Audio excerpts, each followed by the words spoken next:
Good evening. I'd like to call the meeting to order, please. We need a roll call of the members. Cassie, Kate, Billy, Jen, Timmy, Mike, Heather, Jane. Thank you. And welcome to visitors. Seeing none. Would you like to pass that? Yes. Upcoming events, if you don't mind doing that. So April 24th is the Friends of Sheffield meeting at the Rendezvous at 6. April 24th and 25th are the third grade English MCAT at Sheffield. April 26th is the preschool open house and registration at Hillcrest. That's from 12 to 3. The 27th is the GMEF Gala, the Best of ABBA, and that's at 7 o'clock at the high school. April 29th is a student council and school committee meeting at the high school at 12:30. May 4th is the story walk. That's sort of sponsored by Hillcrest at 10. And did they meet at the Discovery Center? Is that where they're meeting? I'll have to look that up. Sorry about that. Anything else? Others? Haley? Musica Franklin students through Sheffield are being part of the spring parade on April 27th, which steps off from Sheffield at 1. And Musica Franklin is also putting on their first Family Fun Fest at Sheffield from 12 to 5 on May 5th. It's a Sunday. There'll be tons of activities, food trucks. Grammy award-winning Mr. G will be there, an instrument petting zoo. Oh, that's fun. Yes. That's fun. We did that when I was teaching. That's a lot of fun. So it should be a good event. You said that was at Sheffield? That's at Sheffield.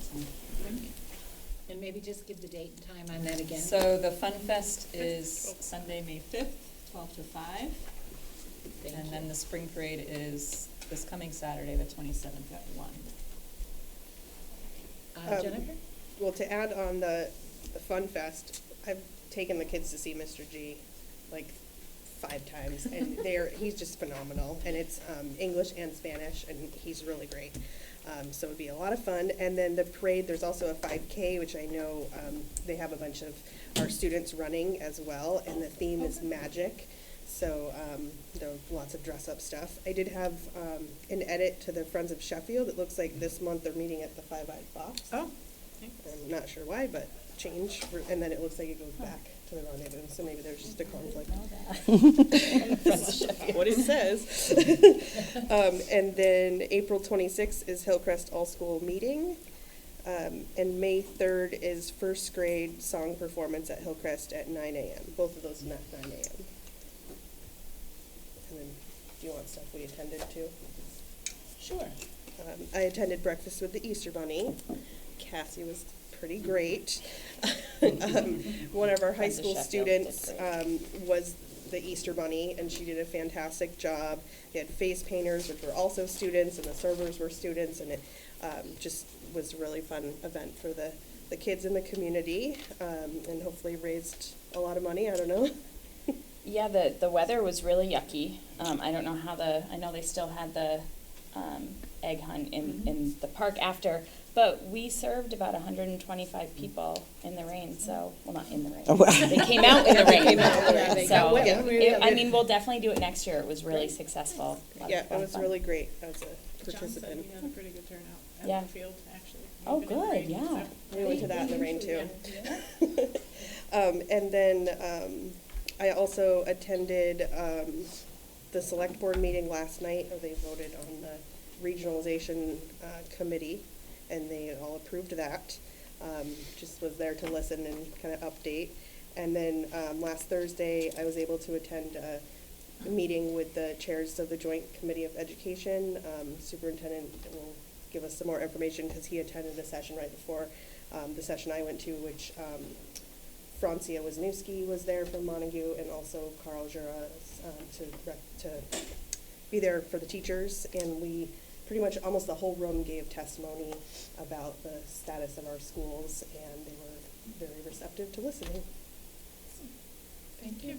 Anyone else have anything? Timmy? I attended both the Gill Select Board meeting last, I think it was Monday, the 16th, and I attended last night the Mountain Select Board meeting. Thank you. Anyone else? All right, thank you all. Any report from our student rep, either Sabrina or Heather, anything primarily? No? Okay, thank you. Teresa, hello, anything from Irving? Yes, Irving has a new principal. Her name is Lisa Candito. She's currently the Ware Middle School principal, and she'll be starting July 1st. And a side note, my other set of twins are in Ware, and she's their principal, and now she's coming up to be my grandson's principal at Irving for his last year there. So we had an interesting conversation around the dinner table Sunday. And I will be meeting with the school committee and various people in town about the going forward with plans for what all happens with the combination or so forth. But they are aware of it, and it is going to be something that will be discussed. Mm-hmm. Thank you. Okay, superintendent's report. Okay, Smiley. it's relatively short today, just a few items.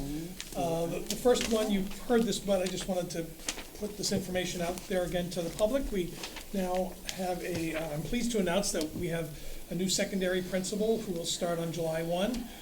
Joanne, or Joni as she goes by, Joni Menard, will become the Gil Montague principal for the Great Falls Middle School and Turner's Falls High School.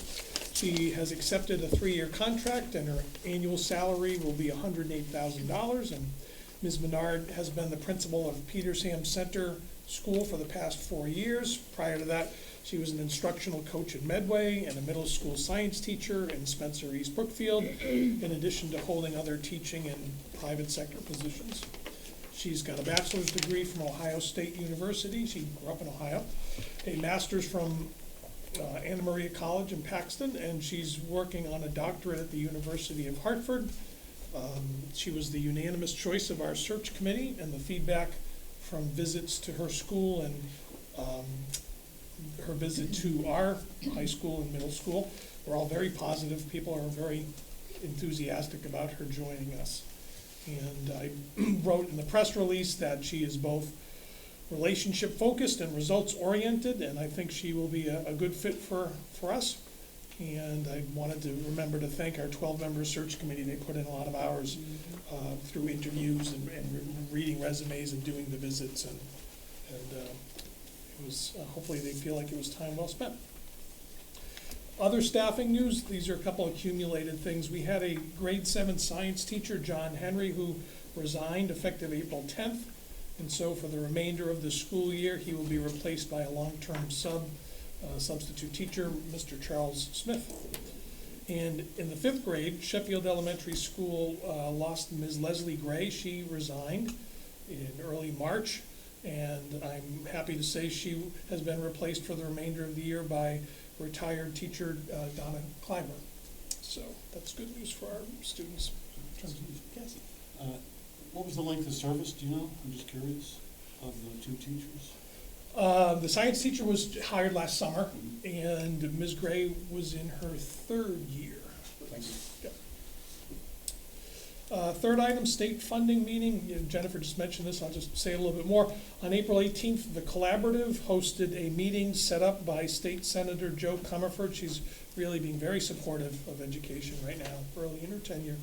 And it was an opportunity for Franklin and Hampshire County legislators to meet with the Senate and the House chairs of education to share with them our perspective on our financial challenges. And 3 different superintendents had short vignettes that they shared, and then we had kind of a general discussion. One of the associated things I wanted to mention is that the House Ways and Means budget reflects an increase in our Chapter 70 funding of about $40,000 more than what the governor's budget does. So that's kind of what we expected, because typically House comes in a little more generous, and then Senate's even a little more generous than that. So we'll see how that all plays out in the weeks ahead. Yeah, Teresa? What is your sense when you're going to Boston and meeting with out-of-area legislators about our situation here? Are they aware of it? Do they know what's going on here? I think they are fairly well informed. I still believe they have an inclination to, I saw it when I went to testify, but they want to ask us questions about why don't you really look hard at regionalization? That tends to be where they still frequently go. But I think they also understand, when we gave them all that data about the cost per pupil, fixed costs being higher in really small districts, I think they understand the mathematics of that. They just don't have any, they don't make any promises about it. In the But, short run. but when you say that they're talking about regionalization, does that give you the sense that they really know what's going on out here? You know, how vast the distances are compared to, you know, Yeah, I think they're I don't know what's going on in their head, but I think they understand both things. Like I was there in Boston with the Hadley and the Hatfield supers were sitting on either side of me, and instead of talking about the information I presented about higher per pupil costs, most of their questions went to those two about, you know, what would it take for you to become a single regional school district, so, yeah. So thanks for trying. Yeah. But, you know, I think the House is promising somewhat more money for transportation reimbursement than the governor did, and I think maybe a little more than historically. Our expert on that topic is in the room. So, it was 80% the last I saw. Yeah, so maybe that's an indication that they understand it somewhat. Mike, if I could just add in this, Mars, we've been asking for years to come up with a number that we could all live with, and 100% they have a hard time. And we've been pushing to do 80%, every year we can count on it.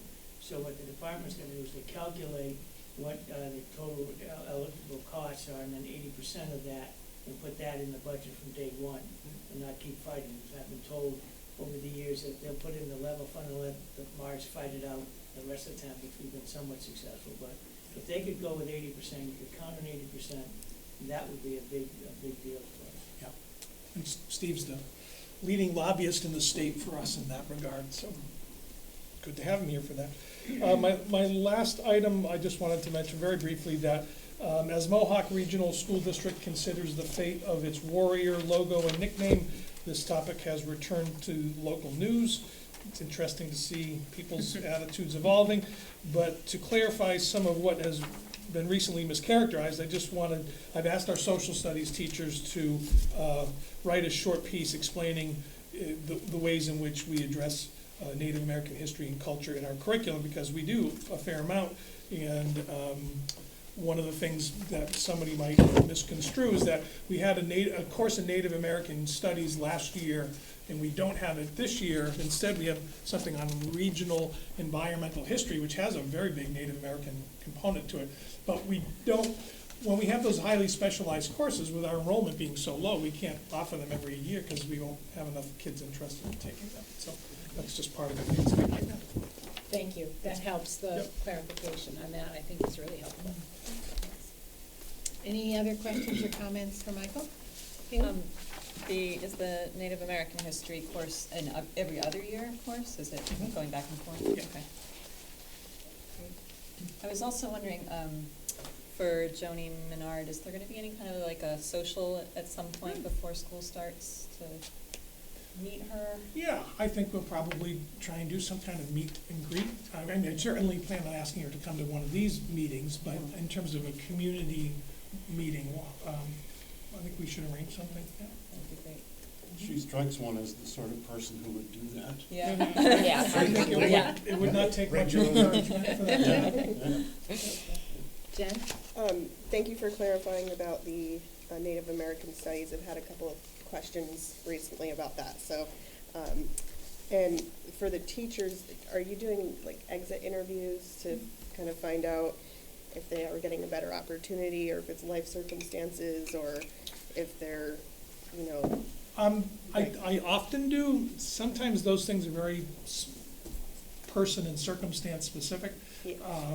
I can say that Melissa, the Sheffield principal, had that kind of a meeting with Ms. Gray, but I did not, circumstances didn't really allow me to do that with the science teacher. Anyone else? Thank you. Joanne? I did not put together a report, but I put on the table for each of you a budget book. So, and we'll be posting this on the website also, and we'll send it out to the town officials. It's about 4 pounds. Yeah. And A lot it's of paper. Good thing you didn't mail it. Right. Well, it wasn't printed till, a couple hours ago, so. So that's what I've been working on. No report. If you have any questions as you review it, please call. Could you maybe say a little bit about the context of this? You know, what, that other districts do it or not, or what can be used for? It's an awesome resource.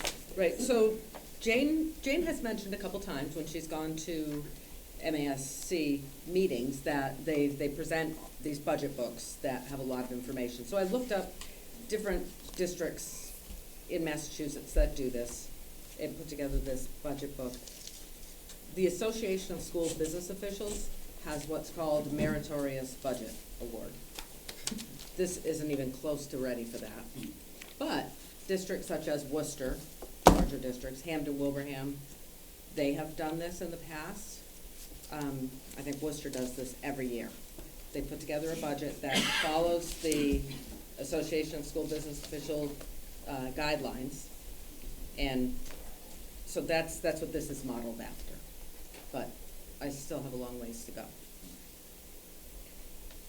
This, if I could, this is a tremendous amount of work. I mean, it isn't just the documents in terms of finance, it's all the documents supporting it and all those things that we have somewhere. All these things are somewhere, but I think the idea of putting them all in one place is amazingly good. And it takes a lot of work, but it's a wonderful document. We really thank you for doing that. I think it's really terrific.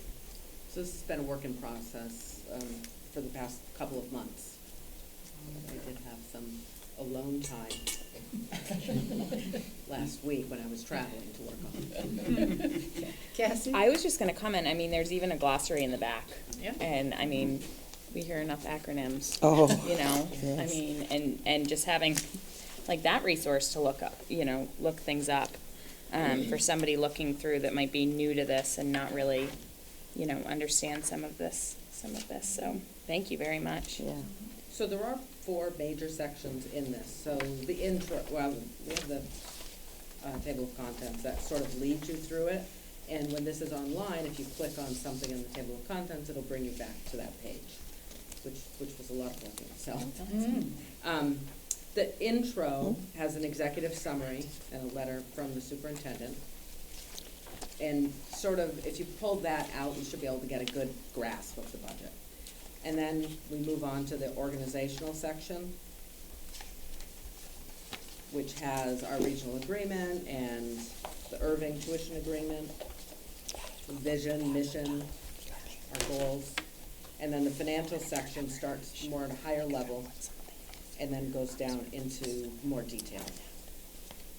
And the last section is the informational section, which has enrollment trends, basically all things not financial. Staffing, summaries, tax rates of the towns, our technology and facilities information, so. Jennifer? Just to clarify for folks, this is on the website, so It will anybody be. can look at it, okay. And Mike, did you have your hand up as well? Yes, when we first started with the budget finance committee, Oh, this was so- under the discussion. And it's been great progress, and I'd like to acknowledge that a lot of what goes into this, we've been getting for the last 4 or 5 years. How long has John been here? So it's great to have it all together. I mean, I can imagine how the towns, how our relationship with the towns would have been a little different if we'd have been able to present this at a town meeting around budget. Because there are a lot of questions, and we couldn't necessarily put it together. Of course, now we don't have those arguments. Maybe we should be tough just to be able to use it. But seriously, folks, no, but we've been in good shape because we've been getting this sort of information all along. It hasn't been quite so conveniently put together like that, but it's great for the rest of the community. But that's been a real big help for us in what has been a volatile 5, 10, 15 years of budget stuff. So you've been spoiling us this time. And this is great. How many years did you get to go back? Because they want you, what, go back 8 years or something? Yeah, in your records? I did some things with an 8-year, so I went back a few years and then I came forward. Oh, gee, well, you know, there's still some work to do. So, look at something. Some I go back to, as far as I've been here, like 2014-ish, where I started, and I go out to 22 in some instances. You know, 8 years seems a bit much, and I could see in some circumstances, districts that are more stable, that might tell you, might be a more helpful narrative to that, but with us sort of bouncing off the walls, being kind of a pinball, stuck between competing forces externally, yeah, a couple of years is pretty good. Yeah. Yeah, I'm pretty comfortable with like fiscal 16 data, so that I'm looking back at the beginning, and it goes 16 to 20, and then when I'm projecting out in a couple areas, I'm going to 22. Okay, anything else? Thank you very much. Okay, moving on, school committee reports, the warrant subcommittee, we need to approve the warrant that was signed this evening by the warrant subcommittee. What Or what numbers? So, I was gonna ask, Hopefully they'll be in there. when you do the vote, can you tell me the number of the warrant and the dollar amount? Because I don't think you've done that, except the first meeting. It just makes life easier for me. Yep. So there were Find them. 4 warrants. Oh, 4 warrants. So warrant 1942 was for $30,896.25. Warrant number 1943 was for $103,787.64. Warrant 1944 was for the middle school student activities for $1,098.92. And warrant 1945 for the high school student activities was $14,025.49. Thank you. Question, if I may, on 1943. Has that been dealt with in any way, signed for or anything? Yes, it's all signed. All of these have been signed at the warrant subcommittee meeting So they were signed today. tonight? Yes. Thank you. And may I ask that in a motion, that warrant be pulled out from the other 3, please? Okay, we need a motion to approve, perhaps we should do them one by one, if that's easiest. As far as I'm concerned, you can do 1943 separately and the other 3 as a group, but Okay, it's anyone up to else the have other any people. opinions about that? I'll make a motion that we approve 1942 for, I didn't get the exact dollar amount for that, 30,000 something. 1944, 1,098.92. Excuse me, I Yep. messed it up. I wanted 1942 pulled out Oh. for the 30,000. All right. That's my fault, I apologize. No, that's okay. Oh, 1942? Yes, ma'am. Okay, that one was for a single check.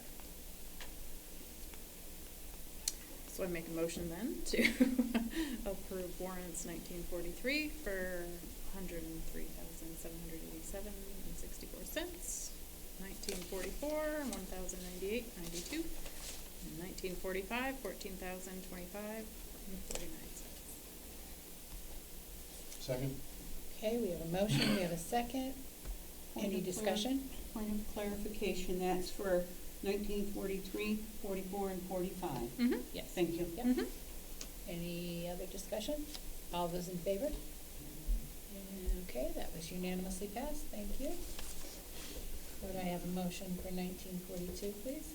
Make a motion to approve warrant 1942 for, I'm sorry, I didn't have the total, 30,000, 42 is $30,896.25. that much. And we have a second? Second. Haley, thank you. Any discussion of that one? All those in favor? 6. Any opposed? Abstentions? Yes. One I abstention. abstain. Thank you. Okay. And I don't believe we have any other school committee reports this evening. By next time, we should have our last policy one. And continue with that. If people see other policies that they think we should take a look at, let us know. We'll add them to the list. Thank you. Under that, Jane, excuse me, Mhm. and I don't know if this is the place to do it or to put it on the next meeting agenda. Mhm. I would like to request the consideration of the chair of the Budget Finance Subcommittee of having another meeting. Mhm. I don't think we've met since January. Mhm. Thank you.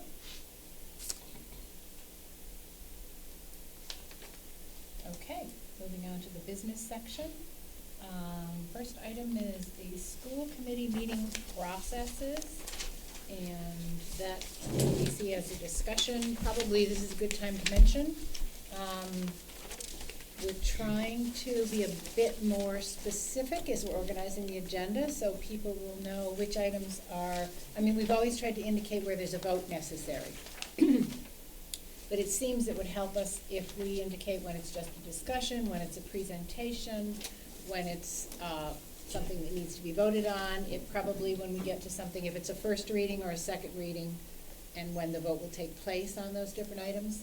And to help that along, Superintendent Sullivan included the cover sheet this time with the packet with a little more specific information of what it is coming up with each of these items, and hopefully that will be of help to people.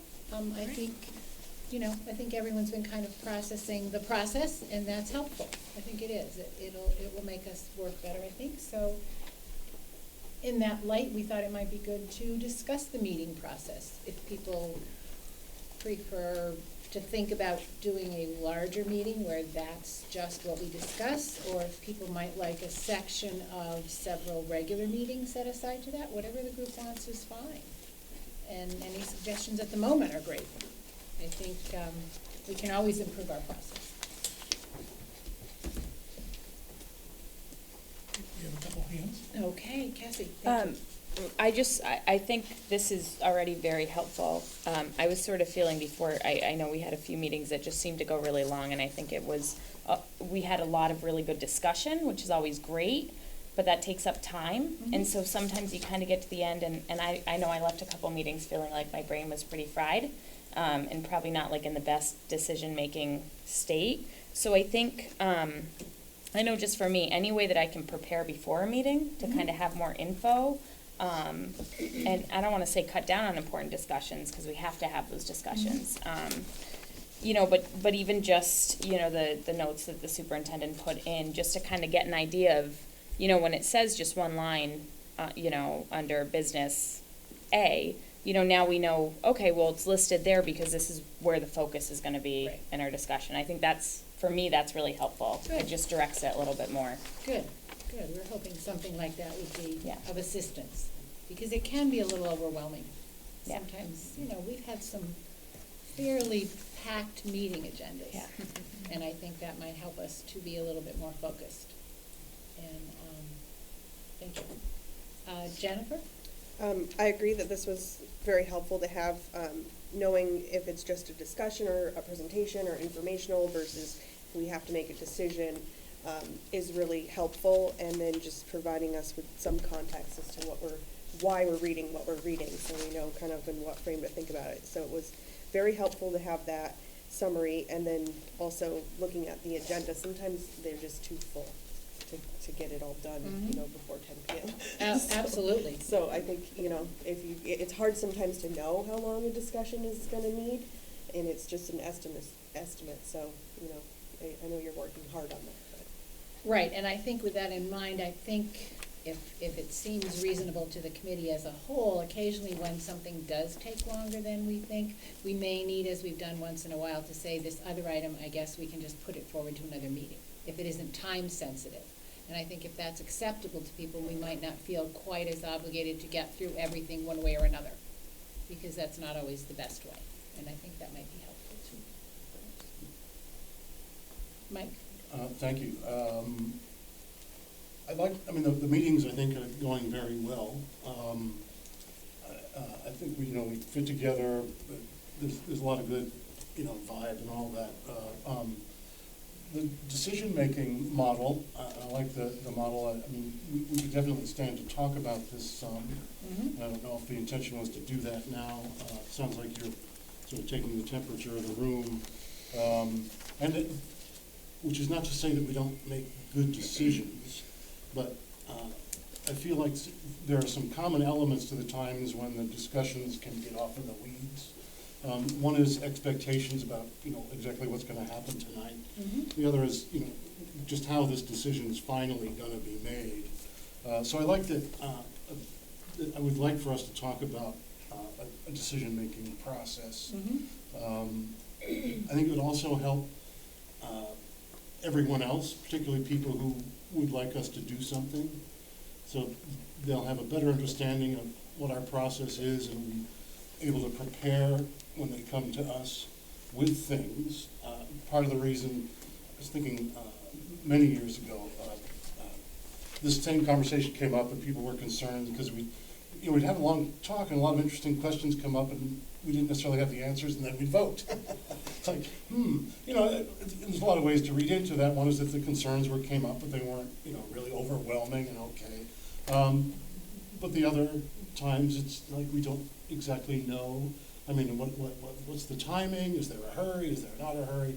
So we can be inclined to make decisions because we feel like we should make a decision. Mm-hmm. We had that discussion, and Nadine Ekstrom was our special education leader at the time, came forward with a proposal for a new program. She brought with her a couple of parents of children who were in the program. She brought an administrator who could back up some of the cost and the administrative stuff. She brought a timeline about why she was asking now and hadn't before, and what was going to happen afterwards so that we could decide whether we should do that or not. And so it's like, yes, everybody vote in favor, and it also paid for itself, which always helps. But poor Jeff Singleton, who was a meticulous and well-thought guy, who was concerned about us just sort of making decisions. So we just talked about this, and everybody made the decision. But at the time, it was such a well-presented Mm-hmm. request that there wasn't anything else to ask. Mm-hmm. Like, do parents like this? Well, there's a couple parents, and they're explaining why it's really important for their children to have it this way, or this particular thing.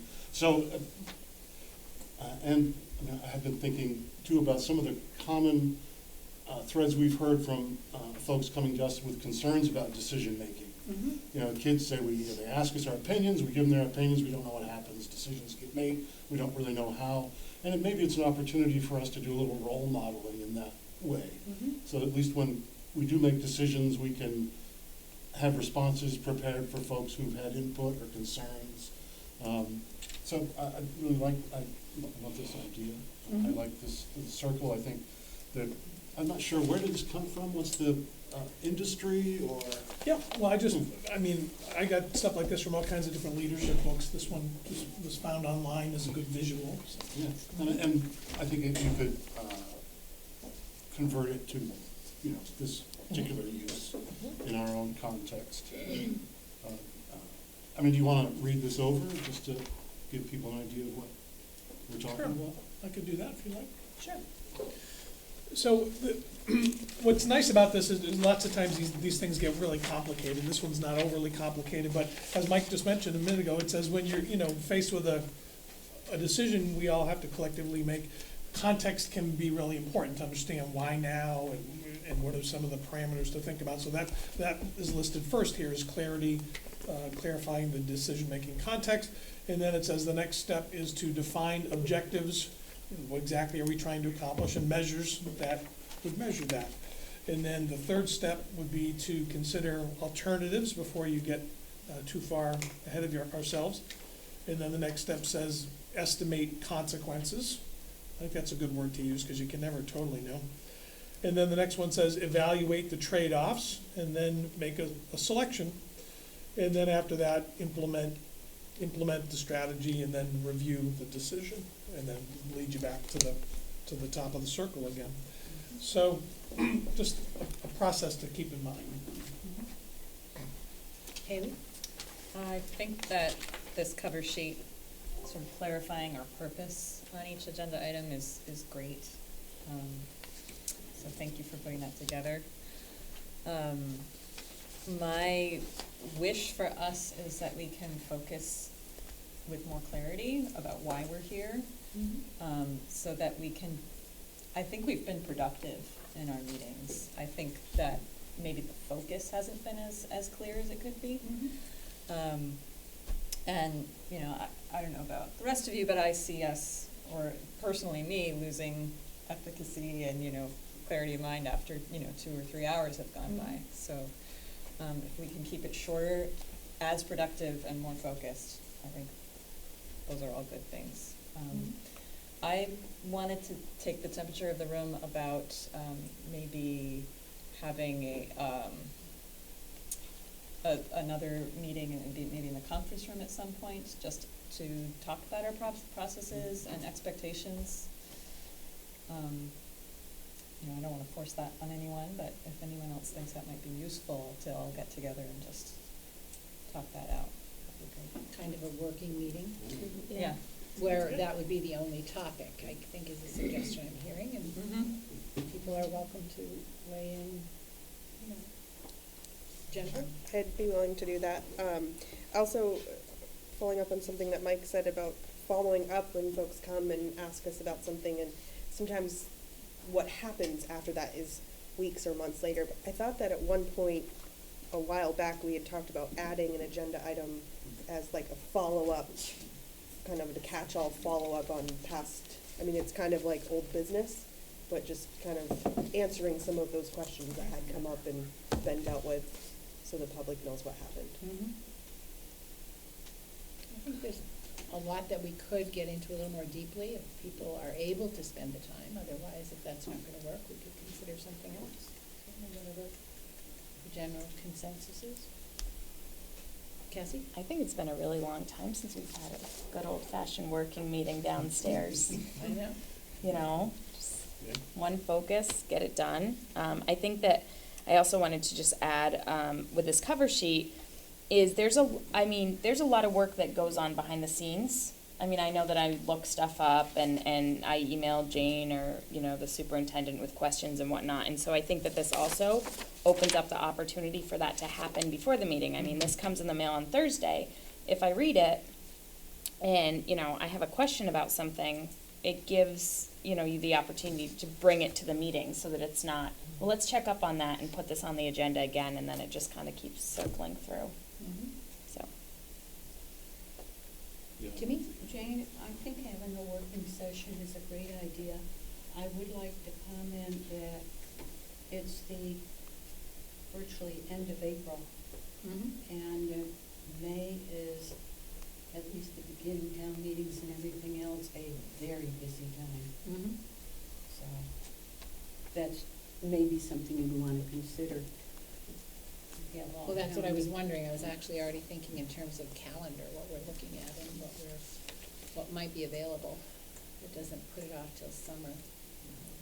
Cassie? We'll be having our, restructuring, if you want to call it. Everyone's coming back. as far as I know, so, you know, you might tie it in to that. What about, there's a little light bulb I Light think just bulb. went on up there. On the is it the 21st, we have our Reorg meeting. reorganization meeting, which is simply that. It's just Which, that. in my experience, is pretty brief. It's pretty So perhaps we could just schedule a working session. Again, it would be advertised, but it would be an open, but it would be downstairs in the conference room where we could be closer and have a discussion with each other, if that is a time that would work for people. I mean, if not, please definitely say so, if that's just not going to be workable at all. To do it after the short reorganization meeting.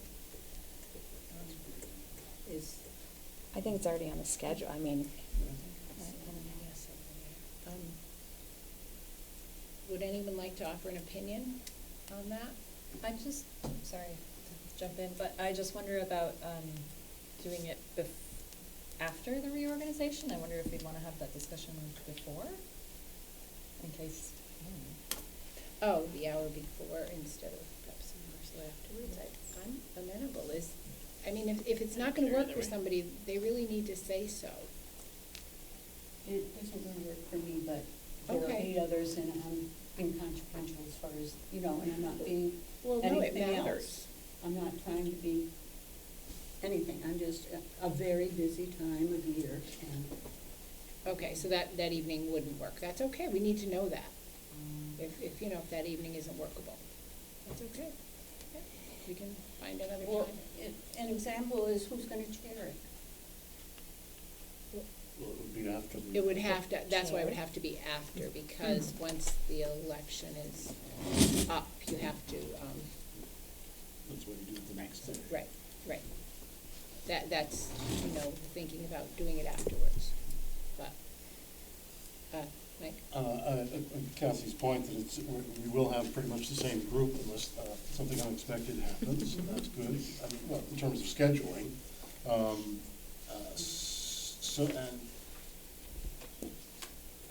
But, I mean, at the same time, it's not like there's anything really pending right this second. So if we waited for this to be our first sort of, because we have been inclined to have these meetings over the summer when there's less business going on. So it wouldn't be inappropriate to do it then as an orientation preparation. sort Oh, of okay, thing. sure. All good suggestions, sure. Does that sound more workable and less stressful to people right now with everything on the list? Cassie? so you're suggesting just adding it in addition to another meeting? Is that what we're saying? Having a meeting on perhaps a Tuesday or other night when we didn't have regular school committee, I guess is what I'm hearing. Am I correct? Or if we're, if we have a slower schedule over the summer, then this could be one of the 2 regular meetings. Oh, right. Often in the summer, one of the meetings is a planning session instead of a regular business meeting. I don't really ever remember last summer really slowing down that much. I don't know, maybe it's One just me. July meeting. I just think I'm more, we had one July meeting, but I think I would be in favor of doing just a little bit longer after the restructuring meeting, just because that's not one more date to put on the calendar for me, but that's just my opinion. Okay. Jennifer? I agree that there's just a lot of meetings, but I think last year we did do sort of a planning of what we wanted to have come up for the year, things, so just like a planning meeting, working meeting. So I don't know if it's possible that we could combine the 2 and just meet for half an hour longer or 45 minutes longer, whatever you think we might need, with that planning meeting. So I think Okay. And you were thinking in the summer as opposed to? like early summer, I guess. Early on. Just to, we need to have a working meeting anyway after the election and whatnot, so maybe we could just add a little time to that versus us doing another meeting. Okay. Yep. Any other thoughts on that? Okay, we have 3 meetings in May already because we have the regular meeting, the reorganization, and the next regular. do people want me to come next time with a few dates that people can think about to see what would work for everyone? Is that the best way to problem solve that? We also have two people not here. Yeah, well, that's the other thing. We do have two people that aren't here. And I remember thinking that when I was thinking about the discussion, thinking that's makes it harder. So perhaps, perhaps people could come to the next meeting with their calendars and, you know, even look ahead to the first month or so of summer if we happen to get that far and look at what's practical. And we could perhaps let the folks that are not here know that that was discussed, so they would also be able to. And then we could find something that works all around. Is that acceptable? Sure. And I think in the meantime, anytime it seems as if something is needing more discussion or we're not ready to decide, if it isn't crucial that we decide it that night, it isn't just me who can say, let's wait and do that later. Anybody is welcome to say, is there a way we could just finish this discussion at a later date? And then be more prepared and less overdone. Since we're doing that, can I just make the suggestion that people also come with their vacation dates so we can Oh, plan okay. the summer? Good thinking, yes, if people know now about vacation dates, good point there. Mhm. Okay, anything else on this topic of immediacy? Because if there's something here that occurs to people, we could think about it or do it immediately. That's good. Haley? Just a question, do we already have our July meeting scheduled? No, okay. I'm away the week of the 22nd. All right, so, yes, so we will, I believe the summer meetings are scheduled after reorganization, Yep. usually. Yeah. Because often there is New people. some or a lot of change. But again, unless something unusual happens, it doesn't appear that there will be. So, good point, though. Dates that might work for summer meetings after the reorganization and vacation dates. Okay. Anything else for now? All right, thank you. And always feedback with anything we try or change. The agenda itself, we've discovered, is allowed to be flexible as long as we vote to change it, to change the order. But I also did some research on how the agenda is designed, because we've used the same design for a long time, and that's not cast in stone either. If it seems as though we can move things around a bit, that's allowed when we are planning the original agenda. So that's something else, information. Okay. All right, we good? All right, thank you. Moving on, we have two guests this evening. We have Russ Dupree and Steve Hammond with us this evening so that we can look a bit more at the regionalization study planning process. If you would both like to come up to the empty table there where there's a microphone.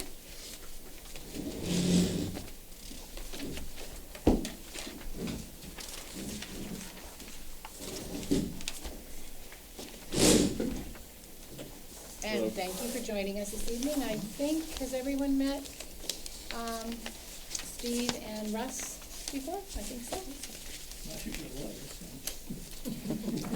I wasn't sure if everyone did. There's some new members. So. Yes, yes. I don't think Teresa, have you met Russ? No. No, I didn't think so. Hi, Teresa Corinne. is our representative from Irving. Hello. She's an advisory member. And I think you met Steve when he came last time. I've been at all the meetings as well. Yes, right. Okay, thank you. Oh, well, I can just explain the context a little bit. Great. As you know, we had Steve and the Abrahams folks have done a lot of research for us over the last year, and that culminated in a short feasibility study to kind of present information about whether or not it's worth folks' time to form a serious study or planning committee to look at regionalizing with Pioneer. And after our last meeting, there was a short discussion and a vote to form a planning committee following that Section 14 statute. And in the meantime, or since then, Gill Select Board has voted to do the same, and last night the Montague Select Board did as well.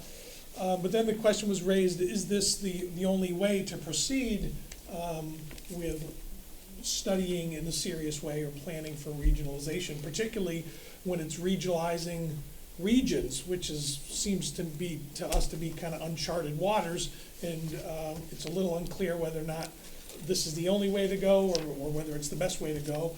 And so I contacted both of these gentlemen, got their opinions, and thought instead of me trying to facilitate or be the conduit of kind of complicated stuff, we just want to see if they could come and share their perspectives and help you all make an informed decision about how to go forward.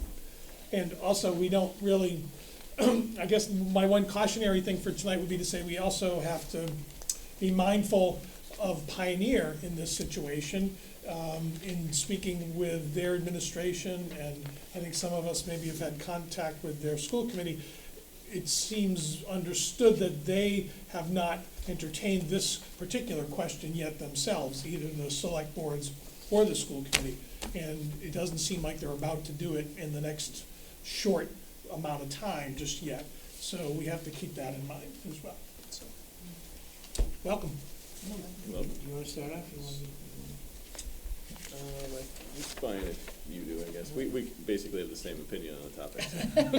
Well, gee, that makes it easier. Yeah, we've talked, so that's a discussion.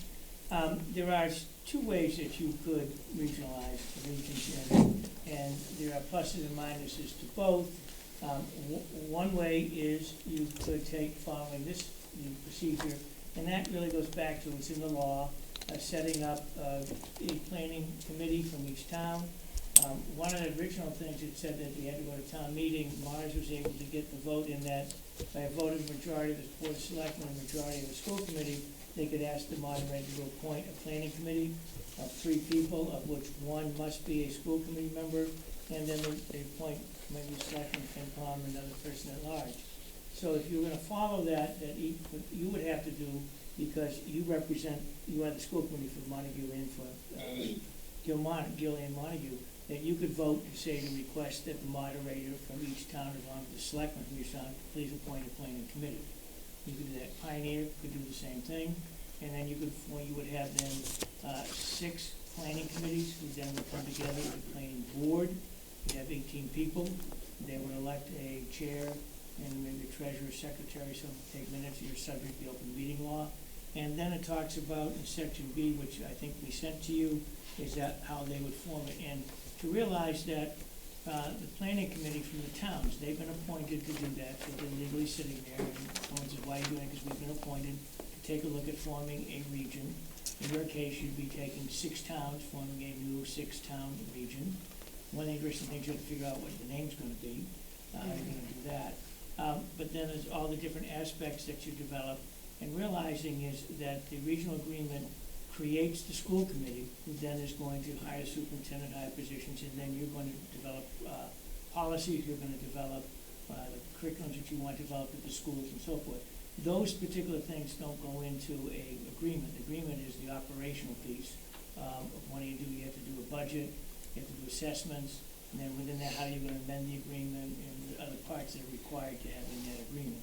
So that's one is the way that a lot of it's when 1, 2, or 3, or 4 towns come together. They've never been together to form it. As the superintendent said, and you haven't seen 2 regions coming together, but both regions are facing the study that we did, issues of declining enrollments and finances, so it can come together.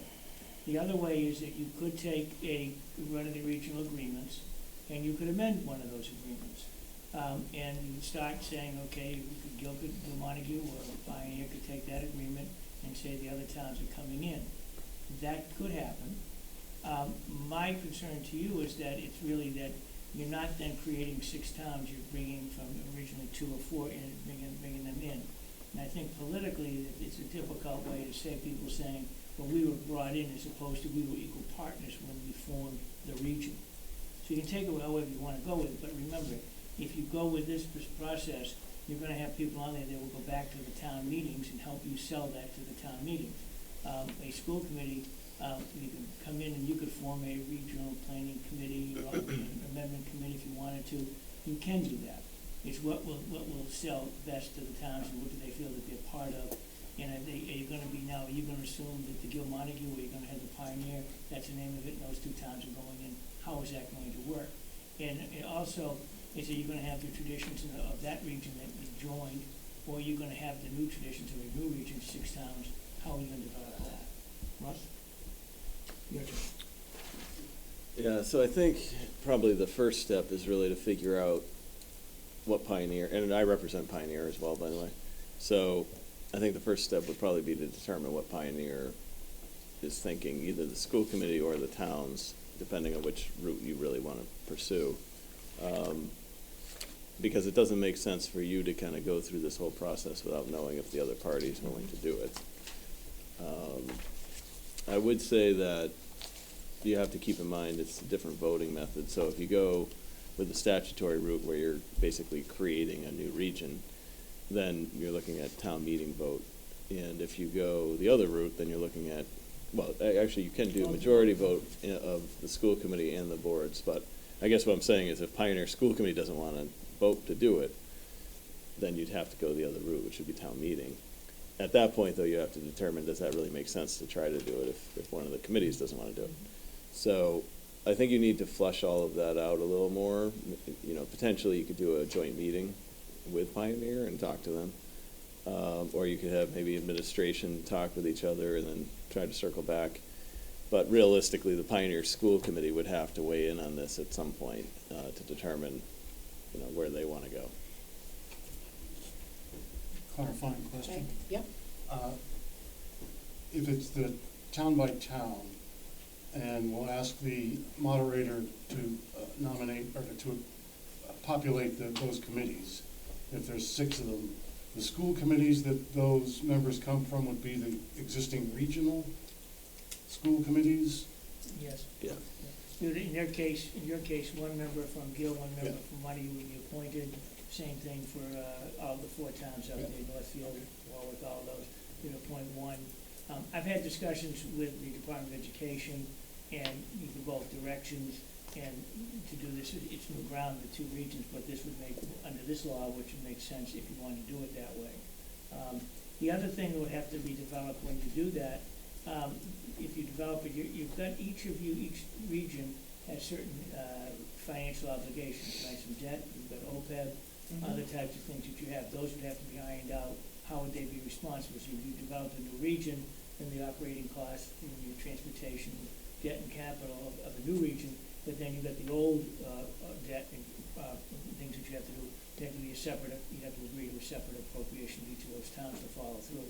The OPEB one would be very interesting, but I think everybody knows OPEB, other post-employment benefits, retirees, insurance would be one of the interesting one, how you're going to develop that out. Would be to figure out who's going to be paying and how you're going to do that, because certain people you're responsible for, but now you got a new region. So again, all of those things could eventually be worked out, but you got to take some steps, and it would take you a good, in my opinion, 3 years to do that, because the first year, if you say you agree, you got to go through and develop your agreement. Second year, you're going to be going through and selling and getting all those issues done, and then even you get it passed, then you have to wait. You have to have a transition year, 6 months to a year of transition, because now you've got 2 separate regions now coming together, and all those things are going to form. And in fact, at that time, you'd wind up with 3 school committees. You'd wind up with each of the 2 regions plus a new regional school committee, and then it has to happen on a July 1. The original 2 school committees disappear, and the new one takes over. We wrote MARSD is a pathway to regionalization, which we wrote and every year to go into contract with the department, and this is up on the website, so you can get stuff. And we talked about the process of steps of regionalizing, where this material came from, we pull down, as well as when you have a transition, the steps you got to take to form a new region. In a number of cases, like the policy, you could say, okay, we'll bring in one of the policies and amend it with some changes from the other one. You don't have to really create a whole new book, but you can do some of those things together once everybody's in agreement. But I can just tell you, it's going to town meetings and selling it and people understanding takes a lot of work, a lot of public meetings. Even if you went with, you amended your regional agreement and bringing in the other 4 towns, you still got to go out and to show people what's the differences, what's happening, what are you going to do, so they would feel comfortable. And what you're trying to look at is sustainability in the future. I think what Superintendent Sullivan said, that representatives are looking, why don't you regionalize larger regions because of sustainability. Take a look at your, and book, by the way, I want to mention, Joanna, that was a great book. I looked at it, I'm going to take a copy if that's okay. That's fine. I have to tell you, I'm a former businessman superintendent. There's a great, I was looking through that, and you did a great job with that. And I can tell you, you must have spent hours and days and weeks in doing that, so congratulations. It's a good book for development. I really mean that sincerely. And that I hope you can share with other business managers and your experience so they know what to present, especially new ones when they come in. I know you work with Masbo and doing a lot of that, so I want to congratulate you with that. But again, these are the things that you have to look at, and a lot of it becomes, a lot of it's political issues that you've got to deal with, what different people want to see. You've got, remember you've got that up in Pioneer, you've got 2 small towns, they've closed one of the schools, the other one they're not sure, Northfield and Berniston, then you've got the high school. I mean, and we've done the studies that we've dealt with, your enrollments, yours are declining, theirs are declining, what are you gonna do? And when you get such a small school, it gets difficult, Mike? So I think it's clear to everybody what the statutory, not even talking about pros and cons, but that's the statutory method. What seems a little unclear to me is an alternative method. Are you saying you could have the members of this school committee and members of the other school committee get together and do planning where, under what circumstances would that approach make sense? And what you're saying is that approach would be used if you were going to modify one of the existing regional agreements and bring those communities, the other communities, into that agreement? Yes. That's when you would use that approach? You can take one of the agreements, in your agreement, and Pioneers, and we just finished working with Pioneer, is there's a process by which you can amend the agreement, and there's also a process to bring in additional towns if you wanted to, they wanted to join. Yeah, that's spelled out in our agreement. Yeah, a lot of times that would happen if you had like a 2 or 3 town and a 4th town wanted to join. This is totally a little different one, where you've got 2 agreements, not just one that you would come in under. So you'd have to look at what agreement you're going to use, because you only can amend one of them. You can't go into, and the other one will just disappear when you do that. And again, when you're going through this, the department, either this process or the other, or by amending an agreement, the Department of Education has to review your agreement, and they have to approve it, and then it goes out to be voted. And by the way, when you form a new region under this thing, when they go to town meeting, it becomes a ballot vote at each of those town meetings, not a voice vote. If you amend the agreement, it can be a voice vote. The minimum requires a voice vote. You could do a ballot if they wanted to, but when you form a new region, it requires that it be a ballot vote when you form a new region. Again, all these different things that you have to do if you wanted to form. You would probably want to form as a regional amendment committee, say you would, and then you can decide, not a good idea to have a majority of school committee people on that, because it has to come back to vote. You have to come back and vote to go out to the towns. So you might want to then at that point form Pioneer does it, you do it, and have a membership on that would be from your school committee, from the towns, all 4 towns. You need to have them involved in that process. You just can't go about and do it yourself and not consult with them and have them part of the process. You've got to, we say in the business, bring them into the tent meeting. The document that you are referencing, Pathway to Regionalization, is that on the MARS website? No, it's on both, but it's up on the GESE website. Okay, both, okay, thank you. We did that under contract to them in 2012. Okay, Before that, there was nothing about how do you go about that. It's in there pretty much detailed that we did. right. The only thing isn't, we haven't updated based on that the school committee and the selectmen could vote. Otherwise, you're tied to get to it in town meeting, and that was difficult for a number of towns to do that, so that's why we got that in, and everybody made sense. It's alternative. If you don't want to vote it, then go to town meeting. Okay. I saw some of their hands. Just explain that again. So populating a committee for a regional agreement amendment is different than having the moderator appoint. So this committee would basically decide what kind of regionalization committee to put together? Yes, you could, under your amendment process, look at your regional agreement and read what it says if you want to amend the agreement. Gotcha. Now, all it says in there, most of the agreements, a lot of the wording goes back to the 60s and 70s. Basically, it says that you can amend it and they have to send it out to the towns and so forth. It doesn't give you the step-by-step process that is, how would you do it? And we've put together, when we've been dealing, we've done about 12 regions, we've worked with them on amending their agreements. A lot of it's updating them, and they have been updated based on the 84 Act of 93, and then using the statutory method.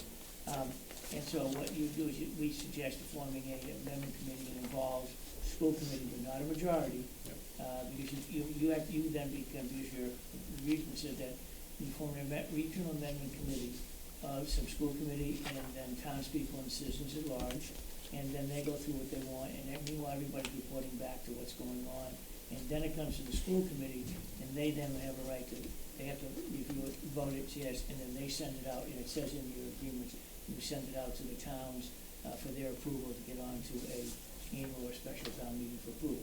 And when it does that, it can be just a voice vote at town meeting or wherever they want. It could be a ballot if someone wanted it, but if you go with this route, it's required a ballot vote at town meeting by each town. And in each case, it's a majority vote. There's no 2/3, just a majority. But to give you an example, a typical, you know, in this case, you could say 2 members from the Gil-Montague School Committee, 2 members from Pioneer. You could have, you know, the PTO president maybe, like 1 Board of Selectmen member from each town. You know, so you decide as a committee with Pioneer likely as far as what are you going to, you know, what's the composition going to be. So that's how you would do that if you went the kind of informal route, doing it as an amendment to a region. The other thing I wanted to point out, though, is that you also have to look at dissolving a region in this case. So I've been involved in dissolving collaboratives before, but not a region. So, but there's a lot of things you got to consider when you do that, because if you have either district has a bond, for example, you know, retiree cost, it's, when you become a region, it's kind of clear in the statute how that works. Because you're just a town department, then you become a region, but a region's an actual entity, governmental entity, and it's separate and apart from the towns. So because of that, we'd actually have to dissolve, you know, either way, we have to at least dissolve 1 district, and maybe 2. So we'd have to factor in all that. That's gonna add to the time period to get it done. So I think Steve's estimate of 3 years is probably correct. But that's another complicated piece because you have 2 regions. So. And the other piece is you have to take a look at what's the feelings and how do they people, what are your Gil-Montague and Pioneer towns, what do they want to see brought in, or do they want to see equal people at the table? And that's why I say it's more of a political response of how they want to do that, if they want to do that. Part of that ahead of time, which we talk about in the region, is that you need to go out and say to people, have public forums, and we've done some of that already. What's going to happen to you? What's the forecast for your districts? And Mark Abrams group did that. We worked together on it. Came up with that it's going to be a deficit type of situation in the future, as well as your enrollment. So what are we going to do to do that? Or are we going to be in this continuous cycle of cutting and cutting and cutting? How much can you cut? And then as the enrollments go down, you don't have enough kids to offer the programs that you want to do. So again, I think you've got to get people's minds saying, you know, the good old days are not here. Things have changed. And you're not the only ones, by the way. We're dealing with districts out in the western part, and Russ is too. They're all facing the same thing, and it's worse declining enrollments out there than it is in this area. Inside the 128 belt, they're not having the same problems, I can tell you. My children live in there, and those school districts have 3,000 kids, 2,500, 3,000, and they don't seem to be declining. So again, that's just what's happening in the state, so what are you gonna do about it? And I think people have the mindset is, yeah, we've had our own district, we've had our own high school, we've had our own middle schools, elementaries, what are we gonna do? How are we gonna survive with that? Now, one of the plans that we worked on was coming in is that, and you got that in the agreement that we part of it. It's okay to proceed with that, Mike? Yep. Yeah. That suggested that you might, the report was if you came together that maybe this becomes the high school and the Pioneers becomes the middle school, keep your elementaries, and then look at their Pioneers got to make some decisions about with Warwick now. But take a look at that and you keep yours enough, but take a look, those are possibilities. We did some projections with that. Again, it becomes the enrollment, and as one of your courses I was just listening to, how many kids do you have to take if you're offering every other year, you don't have enough kids, well, depending what your opportunities that you want to do. the number of students. If you have more students, you have more teachers, and you have more opportunities. So I think what you really need to do is have an education to the public of where you're going with this and why, and to move on with that, and that you want to do it together. Teresa? Irving has a tuition agreement with this district.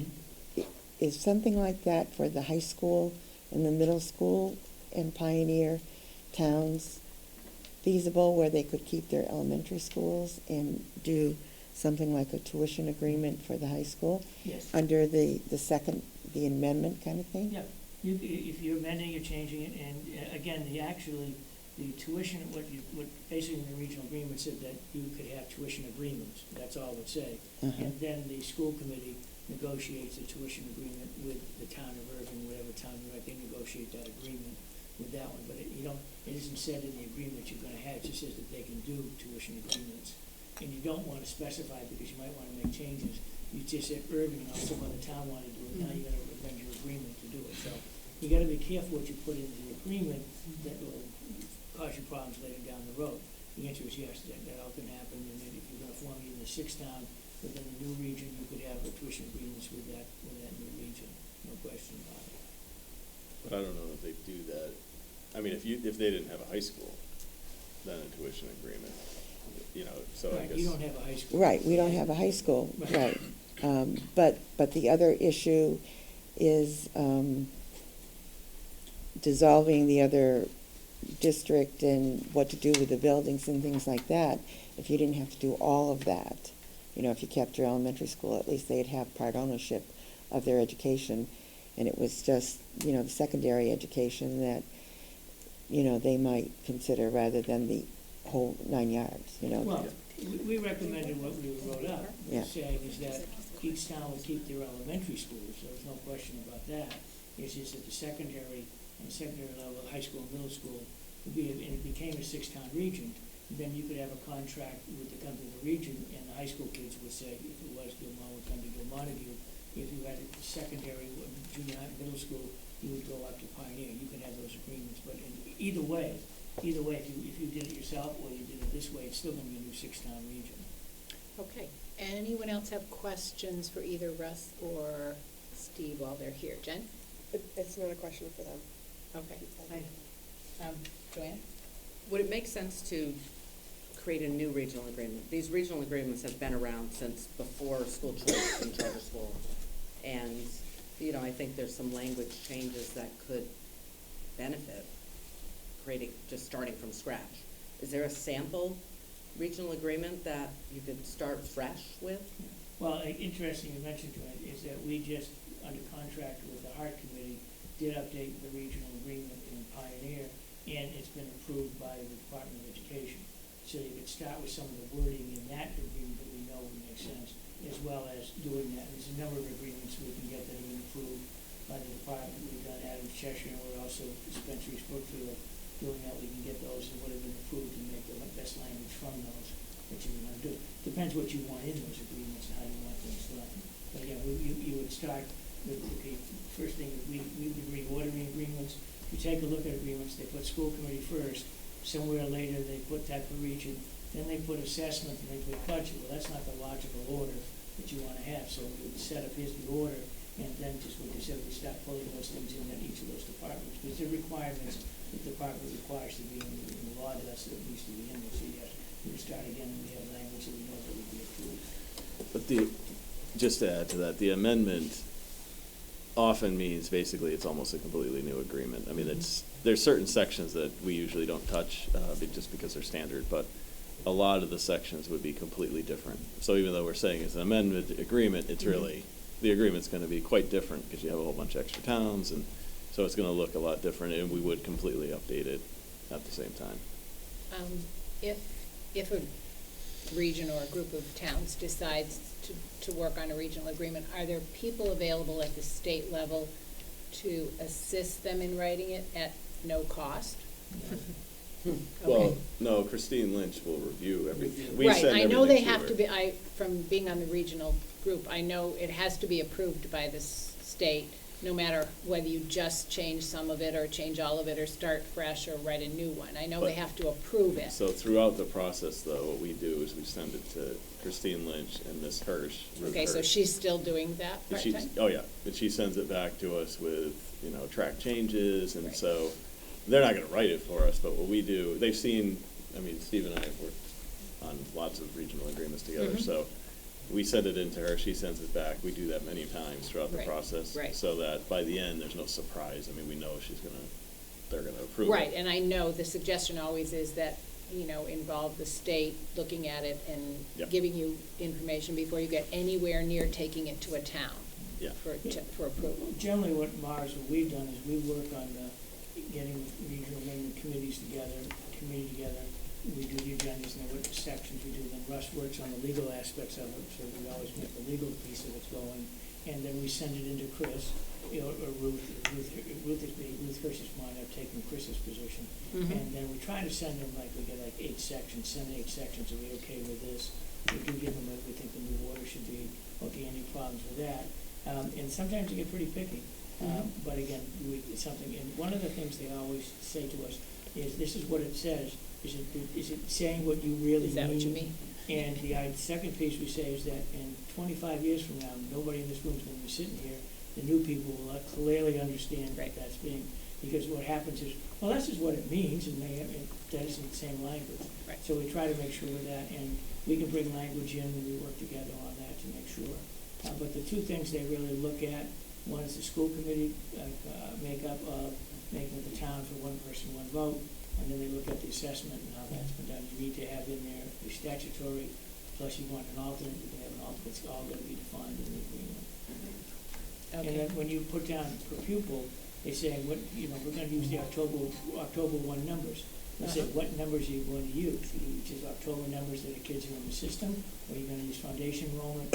What are you going to use if you're doing transportation? Are you just doing riders, or percent of students that are enrolled in the school? So they're getting very picky, and I think it's correct, because what Right. numbers do you use when you're doing that for Right. pupil or whatever? and I know there've been issues in some districts with people interpreting it one way and then somebody else coming along and interpreting it differently, and then it becomes a problem. Yeah, when we say foundation enrollment, we know exactly what those numbers are.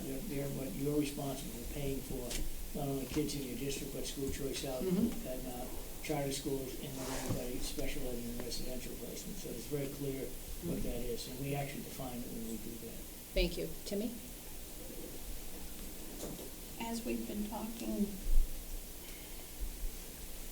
I'm getting a different perspective of this.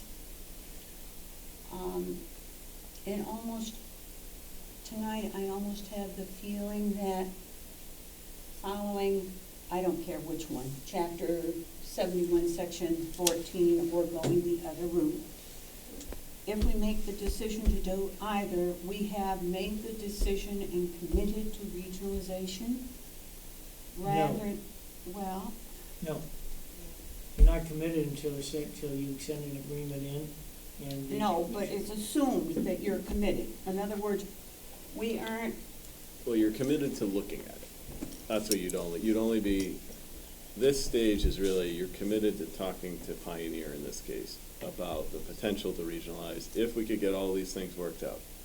Most regionalization efforts don't actually happen. I've been trying in Mahar forever. And we're doing it again together now. We're meeting on But, Wednesday. but some did. Berlin, Boylston did, Mount Greylock did. Amherst Pelham just didn't So- work out, right? Just last week or so. Yeah, so but it means you're committed to looking at it in good faith. It may not happen. And I don't even think you can choose which method you want to use to pick the committee until you talk to Pioneer, because if they're adamant about one or you're adamant about one, if you can't even decide on that, then so I think you need probably a joint meeting to talk with them about how do we want to do this, if at all. But you're not locked into anything. You're committed to talking about what it would look like. You don't have to do it. The one thing to tell you that sometimes people, we talk on regions, they say we're opening up the regional agreement. You're not opening the regional agreement. You're amending it. So your Pioneer's agreement, your agreement is here. You start meeting and you put something together and it fails. Those two are still in place. They don't change or end until you have a new agreement signed by all the towns and signed off by the commissioner. So it's not an opening. Some people get confused when you're dealing with collective bargaining agreements on open agreement. No, not in this case. They're in place until they are amended in amended legal process. So you're committed in good faith to take a look at it, but you're not committed to fully regionalize it. You're just, I think Jess said, planning on it, taking a look at it, which I think is good due diligence by you and all people. What can we do to avoid issues that are going to come in the future, and how can we maintain what we have in these stability? And I've had situations where committee members were adamantly opposed to it initially, and then they became in favor by the end, because after we had 20 meetings, they decided, maybe this does make sense. And I'm sure the reverse happened too. I think I can remember one committee member actually that was basically in favor, and at the end was not in favor. So you're basically committing to look at it. And if you're really just opposed to it, if the committee is a majority, it just doesn't really want to look at this, then don't look at it. Just decide you don't want to really go down this route. And I think if either Pioneer or you decides that, then either you have to go find another partner, or you just move on internally as a district. Interesting to tell you is that the towns, using this law, they could go to town meeting. Each of them could put this on an article at town meeting to appoint, and they could appoint the planning committee and the planning boards, and don't even have to consult with the school committee. And that's how they could do that if they so choose to. But it doesn't make sense, because the school committee needs to everybody work together and be on the same plane with it, and not having people all different over. You gotta say, this is something we wanna look at and do, but realize the towns can do that if they so choose to. But even if they did, you have a regional agreement that would have to be, the regional agreement's under your control, essentially, unless there is a process for taxpayers, but, so if they did that, it would be kind of strange, because they'd have a lot of hurdles to get through before you could ever. And they'd have to convince school committee members to come on that be on the committee. so- Right, you have to find somebody that says. Great.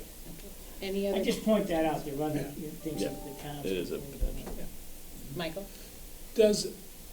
It doesn't sound like it the more I hear about this, but the labor agreements with employees, it doesn't seem, I don't think it matters which of these approaches you go through the planning process in terms of having an impact on labor agreements? Well, in that particular case, as Russ said, if you create a new 6-town region, brand new region, then there's our requirements that the teachers have a first shot at coming into that region, and that if they have professional teacher status, they get to keep that, and they can't get paid any less than what they're getting paid now.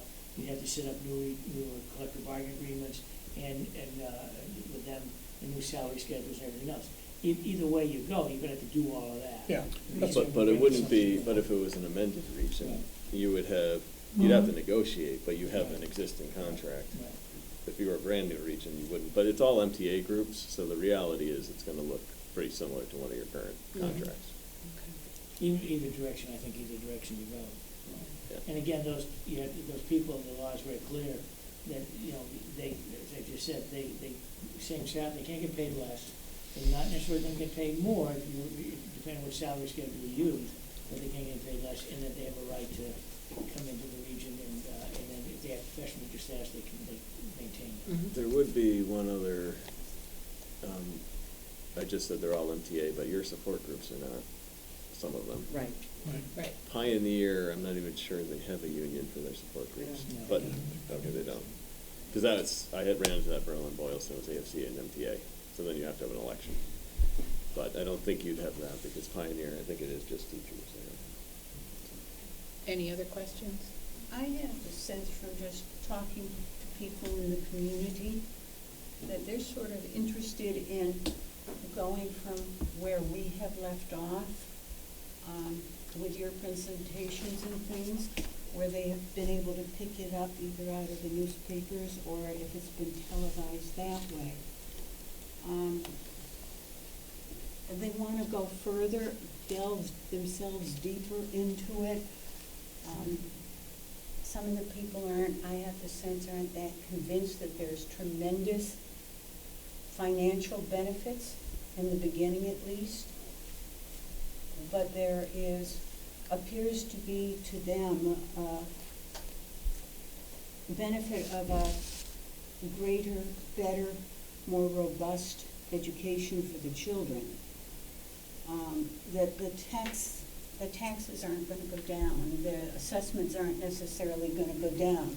They may stay somewhat static, but the quality of education that we can provide for the money is better, and I have the sense that people want this to progress, investigating further. Now, that doesn't say they're ready to say, let's regionalize.